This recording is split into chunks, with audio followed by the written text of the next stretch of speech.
Let me just also let you know that this session is being recorded so that we can share it to participants after the fact. And just as kind of a just sort of a notice, I'm home and I'm giving this presentation from my home, and my children are also at home. So if we have visitors or noise in the background, just to let you know that that is who's with me here at my house. But I want to thank you all so much for joining this presentation, and I'm very happy to share this work with you. It's been something that I've been working on at City College for a number of years now, and I think for teachers and future teachers, it really has a great amount of potential for inspiring our students and making the way that we teach and the way that we engage students really very exciting. So so with that, why don't we go ahead and get started? My plan for today is that we will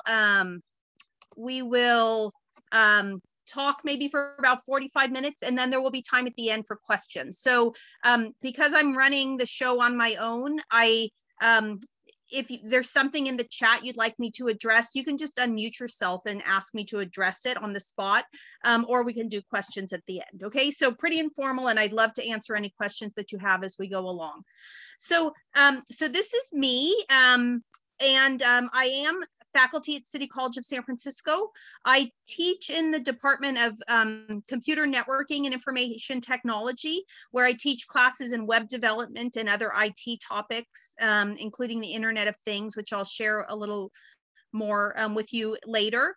I'm also the College Maker Coordinator, which means that I have some time to work on things related to the makerspace. And again, you're going to learn all about that here shortly. And I was the co-PI for a National Science Foundation Advanced Technological Education grant that just ended. And the point of the grant was to help students who are interested to become CT or STEM teachers. If you want to see more about me, you can visit this website, and I'll later on put the link in the chat, so you can actually, why don't I just do that now? Actually, I'll do it later, or if someone wants to copy that and put it in the chat, I'd appreciate that. It's a Google site where I update all my projects. You can also email me anytime if you have questions or would like more information about any of the programs. And I'm on Twitter, where that's my main social media presence, where I post things related to my work at City College. So here we go. So in the chat box, if you wouldn't mind just telling me a little bit of information about what experience you might have with making or a makerspace. And you can just in the chat tell me if you've ever visited a makerspace, if you read Make Magazine or other maker resources, or if you've ever been in a makerspace and built or created something. Sometimes I have students who have a lot of experience, and sometimes I have students who who want to know, I've heard about makerspaces, but I don't really know what they are. So if you wouldn't mind just opening the chat, and you can say, never heard of it, here to learn. You can say, yes, great. So we have one student saying, I don't know what they are. Yep, this is my first time hearing about makerspace. I've never been to or heard, but you find it interesting. Okay, great. That's really helpful to me, because sometimes, there are maker enthusiasts out there who have lots of experience, but this will be more of a general session for this exact level of experience. So I really appreciate you making those comments, and I think you'll learn. There'll be a lot to learn here. So thank you so much for answering those questions. Okay, let me move the chat here. Okay, great. Thank you, David. I appreciate that. Okay, so a little bit of history. There is something called Maker Faire, which is, Maker Faire is an event that started actually in in the San Mateo area, produced by Make Magazine, that is brings makers from all different areas, including technology and art and engineering and robotics together to showcase their projects. It's quite a big event. And at the time, our vice chancellor at the state level lived there, and she would bring her children to the Maker Faire, and was really inspired by this level of engagement that people had building robots for nothing other than to see if they could work, for creating giant art installations with lights and moving parts and cars that, you know, did all crazy things that you could drive around. So she thought this would be a great thing for the community colleges. And I completely agreed with her because it's hands-on learning, and it's hands-on problem solving, and it's hands-on invention. So, so this very forward-thinking state chancellor took $17 million of state money and gave it to the community colleges to set up these innovation spaces or maker spaces on our campuses. And you can see on the map that City College is not the only community college that has maker spaces. There are 23 others. And if you're interested in seeing what those are, you can go to cccmaker.com. And even in the Bay Area, Laney College and College of San Mateo and Foothill all have these kinds of maker spaces, and they're really great because they're places where students can do this hands-on learning, invent projects that they have in mind, and have access to these tools that may not be available within specific academic departments. So at City College, we have what we call Makersphere, and Makersphere is our way to describe spaces that are set aside in particular areas of the college for students to innovate and do exciting, modern, new uses of technology and tools that are in their fields. So of course, we're in COVID right now. City College is just starting its return to campus plan. So when we fully reopen, these spaces will be available to students. And in our main campus library on the Ocean campus, we have what's called our Collaboratory. And that's a maker space that has 3D printers and a DIY media lab and spaces to collaborate and meet with with other student teams. And it's a really wonderful space in the main library that's sort of like general use for students to pop in and out of. We also have in our STEM building, this is the space that I run, our Smart Hub, and the Smart Hub is really focused on STEM. So if you're a student or teacher in STEM and want to do projects related to science, technology, engineering, or math, that's the focus of that particular space. Really exciting if you're interested in construction, automotive, any of the skilled trades. At our Evans campus, which is down in the Bayview Hunters Point neighborhood, we have an innovation hub where students, in addition to learning traditional automotive and construction trade skills, will be able to get their hands on these next generation tools of 3D printer, laser cutter, microcontrollers, where these technologies are really pushing what these areas are doing. And if you're in the allied health field, at our John Adams campus, we have a virtual reality studio where students can put on headsets and interact with virtual reality programs, sort of like video games, to learn more about their classes in those areas. So I'll share a little bit more with you about that. We're going to go into the details of all these things later on in the presentation.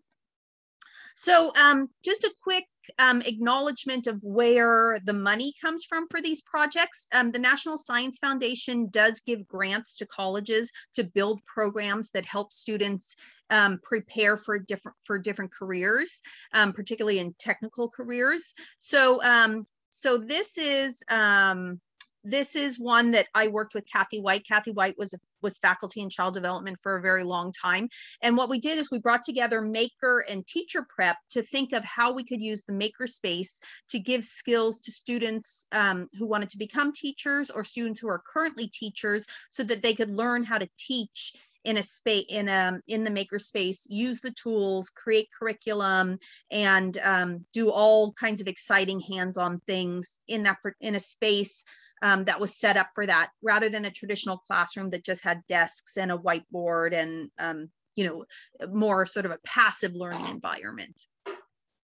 I want to acknowledge Kathleen White, who retired last year. She was the PI on this grant, so I worked very closely with her, and also acknowledge the National Science Foundation for their funding. I will share a website with all of you that will have links to these resources, so you're very welcome to check them out and refer to them, refer to them later. But this was a project that we shared nationally, because it was unusual to think about the makerspace for teaching and learning. During this process, we created a whole bunch of curriculum and a certificate. So if you're a student at City College who's interested in getting into the makerspace and learning how to design, prototype, construct something using either a laser cutter or a 3D printer, maybe doing something with technology, and just want to sort of have a general maker skill set, we have a Maker Studies Certificate of Achievement that includes courses that we created during this project. So that's a list of them. Down in the bottom corner of this slide, we have what's called a QR code. So if you put your phone up to the monitor and take a picture of that square with the dots and the dinosaur, that'll give you the option to link directly to the page that has curriculum and certificate information. So if you're interested in getting access to that curriculum, you'll be able to do that. And you just point your phone at the screen, open up the camera, and the camera should give you a link then to go to that website. Okay. So we have these spaces that have, that are set up for this kind of different thinking and learning. So we've decided to try to do other collaborations in addition to just the teacher prep. And a term that we use in this area when we're thinking about how new tools and new ways of doing things are impacting careers, we use the term next gen, and it stands for next generation. And it basically means that an occupation is undergoing some kind of modernization, that new tools and technologies are changing how a field does its work.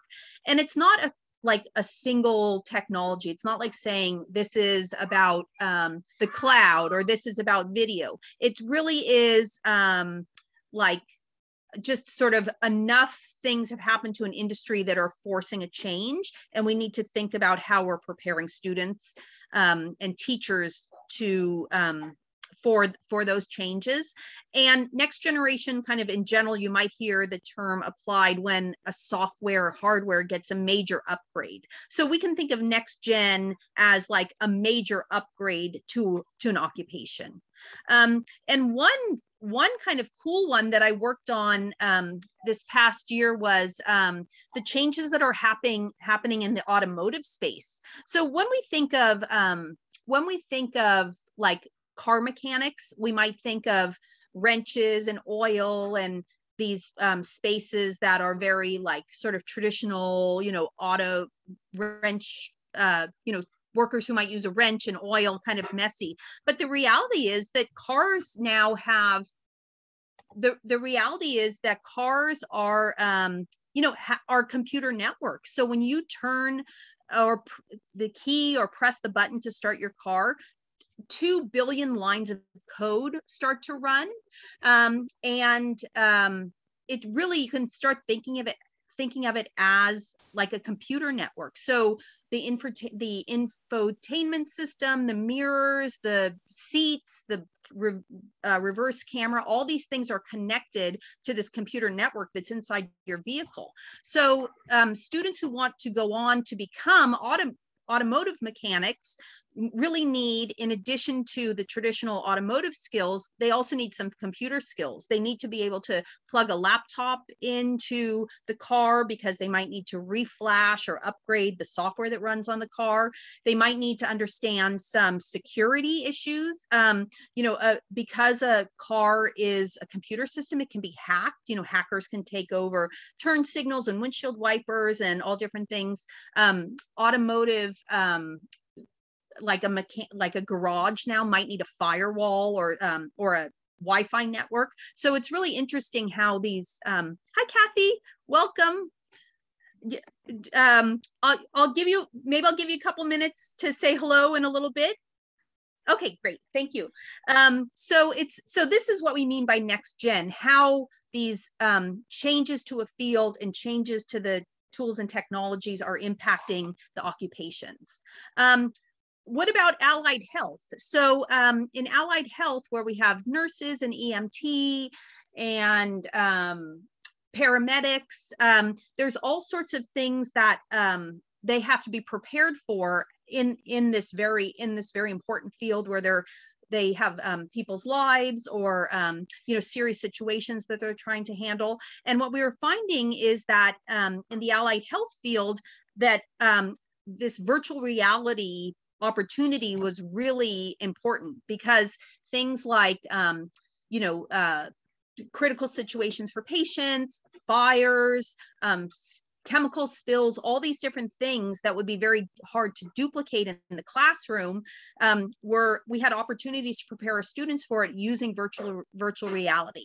So what is virtual reality? Virtual reality is technology that we use to change the environment that the students are learning in. And over at John Adams, we created this virtual reality studio that has virtual reality equipment, so students can go in there, put on the headsets, and try out some different different learning ways of learning. And I want to share with you one that's pretty cool. This is a software program that we got for the students who are in who have to take anatomy. So rather than the traditional way of learning where you might be looking at a book or something 2D, students are able to put on the headsets and go inside this environment using the virtual reality tools to learn anatomy, take the models apart. Our dean at the time described it as like you get to play a video game and learn anatomy in a new way. And it's important because when students then get into the field, or they really are, their virtual reality is being used in professional environments as well to do all sorts of training. So it's really exciting that we're able to have a space at City College where students can do that as well. A big change in the area that I teach is the computer networking and IT area, and no longer are we seeing just computers or phones connected to the internet. There's all kinds of things, security cameras, light bulbs, your Nest thermostat at home. If you have a Fitbit, your refrigerator may be connected to the network. There's all sorts of things on the network that we have to be aware of. And we also have to be aware of the fact that they might be vulnerable to cybersecurity issues as well. So if you follow the news, you might see that a Target was hacked, and they believe that the hackers got in through the air conditioning. The air conditioner was connected to the network, and they were able to hack into the system because the HVAC and the point of sale were on the same network. So once you get in one way, you can follow it along and go to the others. Hackers were able to take over a Nest device, raise the temperature, say dirty words. A coffee machine was hacked. So really, what's happening in the real world is requiring us as teachers to be ready to prepare our students for that. so in the CNIT department, we have this Internet of Things certificate, and the makerspace, experiences in the makerspace can help students be ready for that. Another little project I mentioned is our innovation hub at the Evans campus. So this was funded through the NACCE, which is the National Association for Community College Entrepreneurship.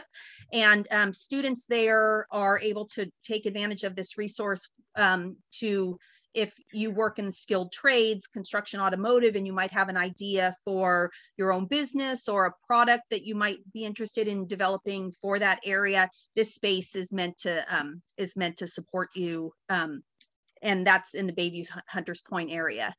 And it's great. We presented it at the national conference, and everyone was really excited about it. And we hope also to be able to offer the maker courses there when we reopen after COVID. So I keep talking about the tools and the makerspace and kind of what's in there, just to sort of give you an idea of what you might find in a makerspace. We have this general term of digital fabrication, and digital fabrication means that you're building something using a computerized tool in some way. So in our makerspace, you'll find a laser cutter. Laser cutters use, an actual laser, which means fire, to cut things like acrylic and wood or paper or leather. It's really cool. And when we reopen, our plan will be to prepare teachers to use those equipments. A vinyl cutter, so if you're making t-shirts or tote bags, you can make 2D designs and cut them out in vinyl and use the heat press to put them on t-shirts. We also have 3D printers in our spaces, so teachers being able to learn how to make a file and teach students how to 3D print something. And our goal is to have that across areas. So when we're talking about STEM, maybe it's science or a math application. It's really, 3D printing is becoming much less expensive. So having access to that and knowing how to run them is really pretty important. We think and talk a lot about how we make these spaces accessible. And one of them is by thinking about what materials students are using in the makerspace. So we refer to this as paper, craft, and engineering, and we get students started making using just paper and glue and cardboard. And so we have a set of tools for students to start doing 3D design and 3D thinking and 3D fabrication using paper and cardboard. We also have a small shop that has a bandsaw, a drill press, hand tools, and soldering irons. And we also have a computational tinkering area that has microcontrollers like Raspberry Pi and Arduino. We also have a microbit. We have a Cisco telepresence system that connects the different sites and other tinkering materials. So once again, we are, because of COVID, the spaces aren't open, but we also didn't want to just sort of shut down our making operations because we couldn't meet together on campus. So part of our National Science Foundation grant was to think about how we could continue to give students this making experience, even though everyone was at home and we weren't able to meet in person. So we made it a goal for our project is to still provide hands-on experiences to students in maker related offerings while they were at home. So I wanted to share just a couple of projects that inspired me because there's so many, teachers are amazing. That I will say that teachers always find a way to make things happen. And one place that I sort of watch and keep an eye on is what they're doing at Stanford around making. And when COVID hit, Stanford got some money and decided that they would just give students a 3D printer, right? They had the money for that, and they would give students a 3D printer. And they called that the Makerspace without walls. So I found that very inspiring. And in their article where they were sharing this project, they really thought about making as a distributed and decentralized approach to design and invention, and it might impact how they do making activities even after the pandemic ends. Another project that inspired me, and I'm going to share some of our work here, was another NSF project, and they decided that they wanted to do low-cost 3D printing, and so they gave every student a 3D pen, and so we incorporated that into our maker offerings over the summer, and it really turned out to be very very good, and students got very excited about it. But I encourage you, if you're interested, to go to that, to use your phone to click on that QR code and look at that project, because it really is very interesting about how with a small 3D pen, you can teach the students a lot about this additive manufacturing, a lot about 3D printing, and they're, sort of give them the tools to take off and do more learning on their own. We also, sort of following Stanford's lead, established a 3D printer loan program. It's still in its early stages, and we're planning on partnering with the library so that we can, make this equipment available to students across our programs. But it would be a way for students at City College to come to the library and borrow a 3D printer and do 3D printing at home. So again, it's still in the early stages, and we expect that in the spring semester that students will be able to do this. Check out a 3D printer, take it home, work on it, and then bring it back at the conclusion of their work. So before I go into the other COVID adaptions, Kathy, can I ask you to say hello? Would that be okay? Yeah. I will. Welcome. Thank you, Maura. Thank you for teaching us about all these maker resources, and hopefully all of you can access a maker space where you are. We have some folks that are from other areas, so if they can't access one, they can start their own. That's right. That's right. Yes. We'll give you some tips. Thank you all for being here at Teach for the Bay at one of our early morning workshops. And all of these workshops will be posted on our website, which I'll put in the chat. We'll be doing the recording. So if you want to go back and look at something or, revisit something, we'll have it posted in about 2 weeks. So I'll put that in the chat. And then at the end of the conference, make sure you fill out an evaluation. And thank you again for being here. We're excited to see all of you. So Maura, take it away. And again, I'm looking at some student names here. We've got folks from all over. So maker spaces are, the way to go if you want to encourage students to learn how to make and to have these resources. So Maura is a great resource. Feel free to ask her about starting them and getting them going. Kathy, thank you so much. Eliska, you have a question? Go ahead and unmute yourself. Yeah, hi, good morning. Hi. I was just wondering, our teachers want us to prove a certificate from these workshops. Is there any way, how can we, get some proofs from your side that we can? Yeah, thanks for asking that. I believe I will have certificates to send to the attendees. Yeah, okay. I think so. That's if you put your name in the chat, and also when you signed up through the Eventbrite and you provided an email address, then that's what I'll be using to send the certificates. Okay, that sounds great. And also, I was wondering, because I only see 9 people here. Yes. And I think some of them may have trouble to find the Zoom link, because I get a couple tickets from the Eventbrite yesterday, and they never send me like the following up emails with the Zoom link. So I actually could not access a lot of the workshops. So I wonder if it's the same thing today, because usually the workshops had like 60 people and more. Right. Yeah. So it was other workshops. Maura, I will add that the Eventbrite link, there was a problem. Yeah. So I even tried to contact the workshop. organizers and they never get back to me. So I think it's really like hard. It's not that people don't want to join, they just don't have access. There was a problem with the link on Eventbrite with this workshop. So we've also been getting some emails. I've got someone else on here that just got in. Okay. But anyway. Thank you. All right. Thank you. Yes. Sorry about that. I've never had that happen with Eventbrite before, so I apologize. I mean, everyone here is in, but we'll be able to share the recording after the fact. And Kathy, we can give them credit, right, for watching after the fact. Yeah. Okay. Great. All right. So on we go. So as we mentioned, you know, COVID was very hard on in-person learning.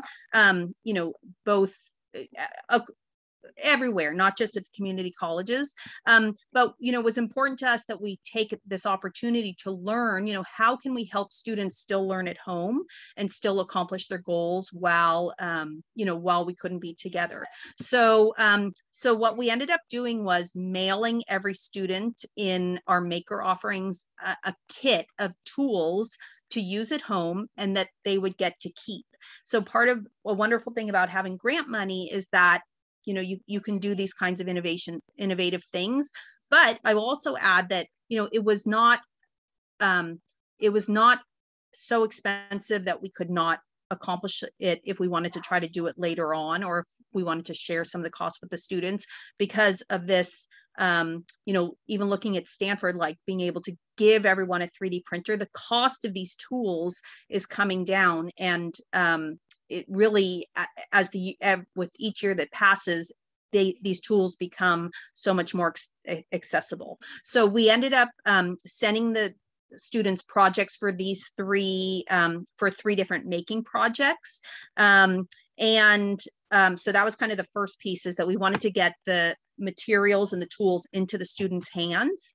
And then we had to think sort of a little bit differently about how we were going to assess them. So we had to do things like think about how we would prompt students for submitting their work, how we would ask questions that would enable us to assess the kinds of the work that they were doing. So we relied a lot on students taking pictures and video of the work that they were doing. We gave them a lot of questions to answer. We asked them to detail the process of the work that they were doing, and a lot of reflection. And I will say that students were fantastic in sharing. From some students, I got, you know, a dozen pictures or a dozen documents, because, you know, it was just about asking them, you know, show me what you did. What happened at the beginning? What happened at the middle? How did it come out? And students were really excited to show off the work that they did. And I think the documentation and assessment process ended up being a very valuable experience that we hadn't been doing prior to COVID. So I wanted to share with you some of the work that the students did with the 3D pens, because it really was surprising to me and very interesting. So students had to do a few things with the 3D pens. One is they had to make 2D objects. And students could either do freehand or they could use a stencil of some kind. So here's some examples of that students did some tracings, which I thought was really neat. It made me think of maybe using the 3D pens to have students do, you know, projects in biology where they were doing things with plants or animals. So that was really for me as a teacher, I learned a lot watching them do that. And then I also had students sort of show me, you know, what they were doing with the 3D pens. And it was really great to see how, you know, students at the beginning had a lot of issues, you know, using the tools, but over just a few hours of practice, they got really quite good at it. In addition to the 2D objects, I asked students to make 3D objects. And if you're doing, you know, if you're using a 3D printer where the machine and the computer are actually putting the pieces together, you know, it's quite hands-off, but when you're building 3D objects, you know, yourself, you really have to think about the construction of it. So students made cubes, or they used a ping pong ball and made a sphere. So really, it was really fun to see that. Some students made like more complex 3D objects using stencils that they found either online or with the 3D pen. So that's a tower that one of the students built, and you know, just sort of taking through their own initiative. Here's another one. A student drew a stencil themselves and made a rocking chair using the pen. And again, it was some students had art backgrounds, some students didn't. And it was just interesting to sort of watch, you know, sort of everyone kind of find their comfort zone and maybe push a little bit out of it. We had a project where students had to make something that was wearable. So so this student gave me permission to show her son, and she made Harry Potter glasses, which I thought was really cute because she added the lightning bolt there. We had students who made jewelry, lots of rings and lots of different attempts at different kinds of rings, bracelets and necklaces. So the, you know, sort of left it up to them. Like the prompt was something wearable and some different ideas. And then the students were able to kind of take it in any direction that they wanted. Part of the work that Kathy and I did on this project was to really think about how these experiences in a makerspace might encourage or help a student, you know, find their way into a teaching profession. And I love this. This is actual data that we collected through the project. And I love this because, you know, what we name professions and what the work is are not typically the same. You know, I mentioned earlier that I teach in IT, and if you have a job in IT, you might have a job title that is, you know, that there are like 500 job titles for computer tech support, and the job title itself is kind of separate from what the work actually is. So when we ask, but all that to say, you know, when we ask students, you know, would they be interested in teaching things like science and math, you know, this light purple section, you know, they kind of weren't really into it. But if you ask potential future teachers, or when we asked our students, would they be interested in helping students innovate and create new things, or build things, or use science to save the environment, all of a sudden they became very interested in this. And that's what the makerspace allows us to do is, you know, being a teacher doesn't have to be standing in front of a room talking, right? It can be putting these tools in students' hands, letting them build things, letting them solve problems, letting them create things. And to me, this is a very big takeaway that, you know, we can really change the way that students are learning, and we as teachers are teaching. So we did other, you know, we did more on the surveys, and you know, the comments that the students gave about this was really, you know, I really appreciated hearing this. But you know, students said things like, you know, they felt like they had infinite possibilities. They were just scratching the surface. They wished that they could do more. They appreciated having the tools so that they could work after the class ended on their projects. They loved the open-ended aspects of projects paired with some scaffolding. So as a teacher, you should think about, you know, what experiences are we giving students, and how are we empowering them with the tools and materials that we put into their hands. They love, you know, even though, you know, you might have a project that's sort of STEM or more technically focused, you can always add creativity and self-expression to it. Part of assessing, you know, this maker learning is thinking about, you know, what are we going to be looking at? And a lot of students, even though it was a science, kind of a more STEM focused project, they really got into the creativity and self-expression. So thinking about how we hook students in to topics that they might not be necessarily interested from their own perspective on the outset is really interesting. Let me just take here. Okay, so students are putting their names in the chat. Okay, that's great.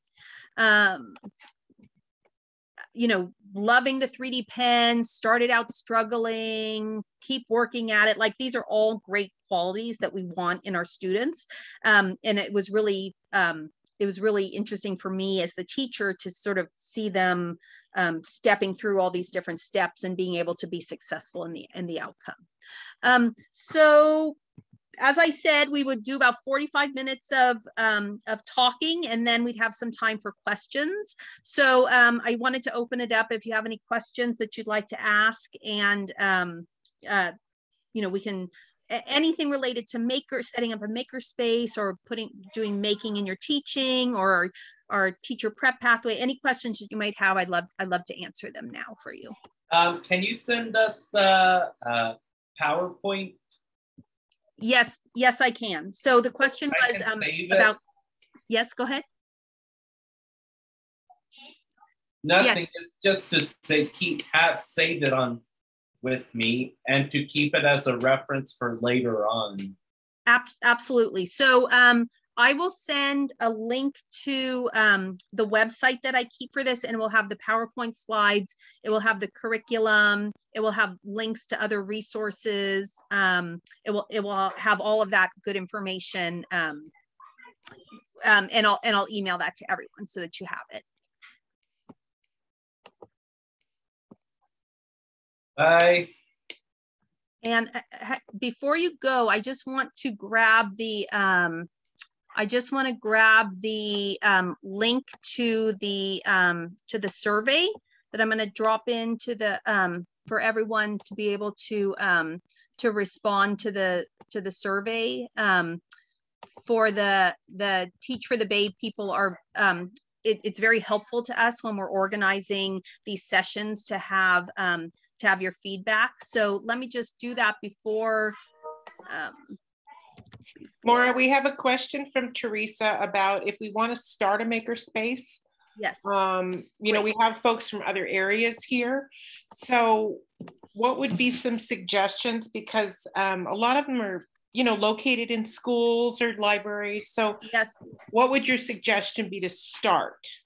Thank you so much. This is a fantastic question, and part of the process that we went through, which I would really recommend, is to do even if it's a simple needs assessment in your program, to figure out what would be the goal of having this.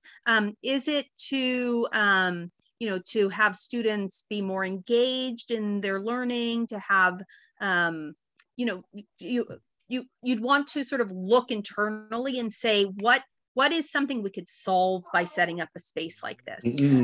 That's the first thing. And I would actually recommend not starting by buying equipment. Don't do that, because there's lots of expensive equipment out there that have expensive materials that go along with it. So I would start by looking at your organization and thinking, what is going to be the goal of this? And also part two is who do we want to serve? So those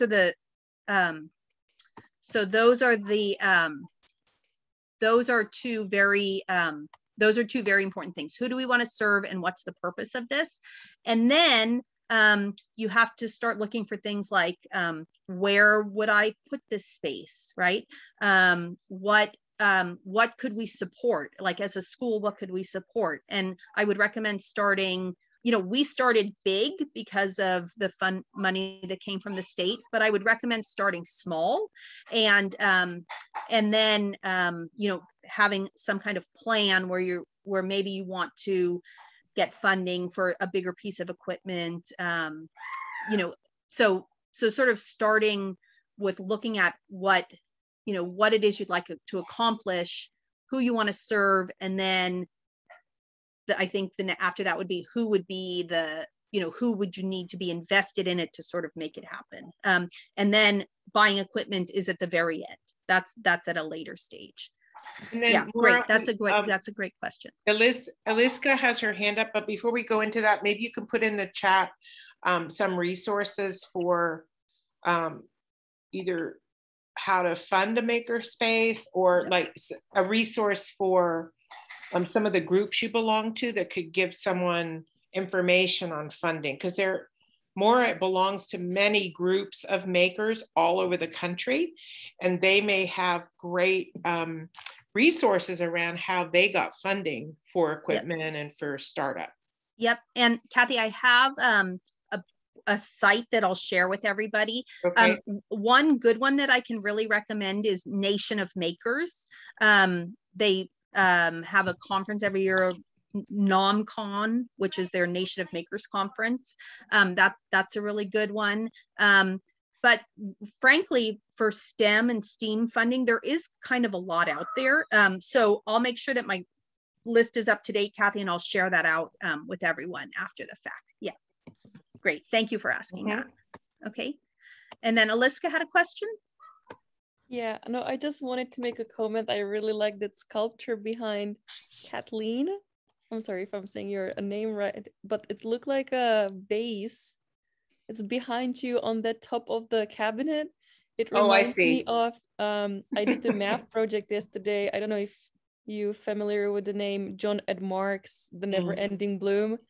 I was just like doing all of this, and I actually find out that the 3D printers are here since like 1987. And I was like so surprised that it's like, I thought it's like much more recent than this. So yeah, it's crazy. It's pretty cool. Well, I wish I could say I made anything behind me, but I didn't. But they are real things. It's not a virtual background. But you could. It seems like you could do it with that pen. Yeah. So Maura, when did 3D printers start? Is it new? So what's very interesting is that they, as Eliska said, they have been around for decades, but but what's different now is that the cost has come down. And, you know, I will say that when something comes to the community college teaching community, we know that the cost has gotten to the point where it's accessible. You know, places like Berkeley and Stanford, you know, have had 3D printers in their research spaces for decades, but it's at the point now where so those 3D printers that I showed that we're doing the loan program, those are under $400. Those are under $400. Wow. Yeah, and the pens were $75. So it really is becoming more and more accessible.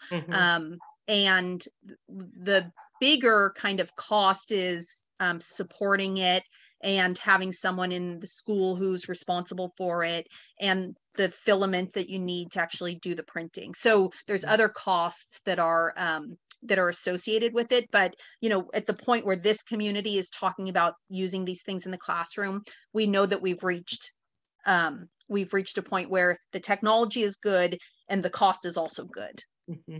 Yeah. Just for folks in the group, there was an article 2 weeks ago in our local paper around a company that's 3D printing houses. I don't know if you saw that, Maura, but I was like, you talk about accessibility and cost. I was like, okay, now we're 3D printing houses. Wow.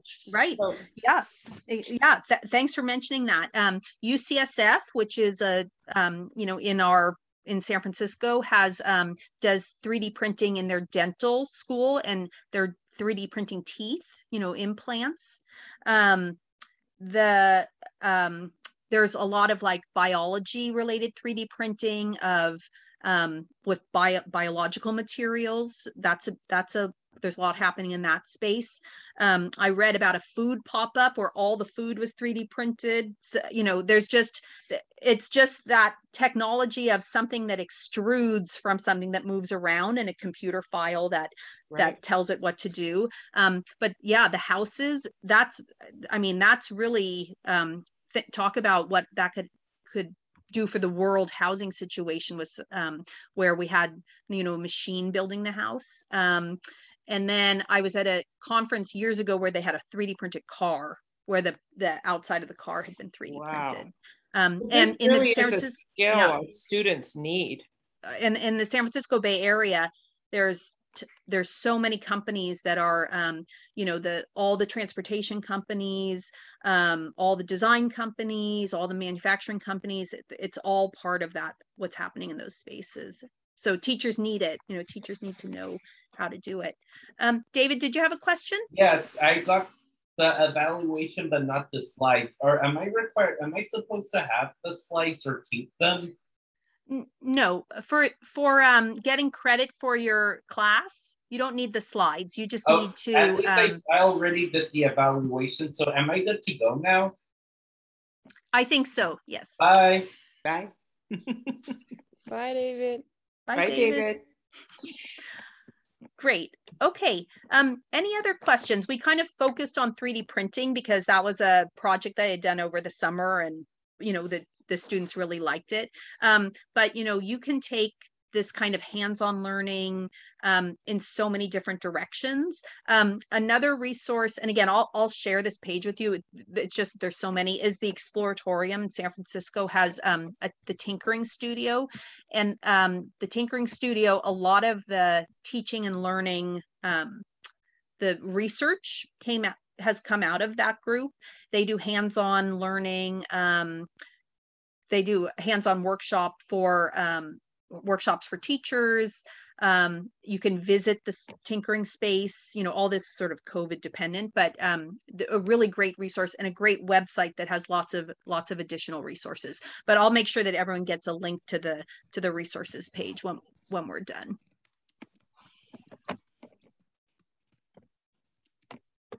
That sounds good. Just following up on when you said that they 3D print the thieves, it just got me thinking, like, you can make it look like a thief, but how you make the same material, like the thief is one of the strongest things. Yeah. So how do they replace that with a 3D printer? Yeah. So they don't print with plastic filament. They print so there are 3D printers that can print with glass, with metal.